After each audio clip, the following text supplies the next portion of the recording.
Magandang araw mga bata! Handa na ba kayo makinig sa ating alamat? Kung oo, ay umpisa na natin at tayo na ay makinig. Ang alamat ng emojis, wika ng damdamin. Noong unang panahon, bago pa man ang mga smartphone at internet, ang mga tao ay nakikipag-usap lamang sa pamamagitan ng mga salita.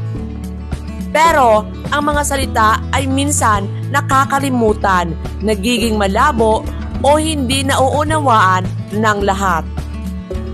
Isang araw, isang batang babae na nagngangalang Maya ay naglalaro sa kagubatan. Nakita niya ang isang puno na puno ng mga kakaibang prutas. Ang mga prutas ay naglalabas ng mga kakaibang tunog at sa bawat tunog ay may nakakakabit na simbolo. Ano kaya ang mga ito? Tanong ni Maya. Nang biglang, isang matandang babae ang lumabas mula sa likod ng puno. Iyan ang emojis. Sabi ng matanda, sila ang mga simbolo ng ating mga damdamin, mga saloobin at mga karanasan. Sila ang nagbibigay ng buhay sa ating mga salita. Sinabi ng matanda na ang mga emojis ay nagmula sa isang malayong lupain kung saan ang lahat ay nagsasalita sa pamamagitan ng mga simbolo. Nang dumating sila sa mundo ng tao, nawala ang kanilang boses, pero nanatili ang kanilang mga simbolo. Tinuring ng matanda si Maya kung paano gamitin ang mga emojis.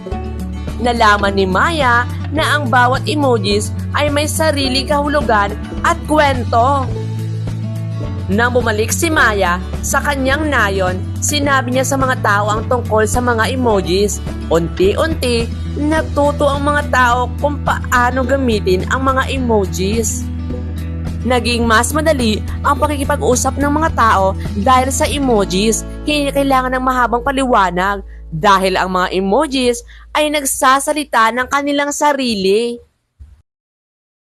At mula noon, ang mga emojis ay naging bahagi ng ating buhay. Sila ang nagbibigay ng kulay, damdamin, at kahulugan sa ating salita. Sila ang nag-uugnay sa atin at sa bawat isa at nagpapaalala sa atin ang pag-uusap ay hindi lamang tungkol sa salita, kundi pati na rin sa ating damdamin.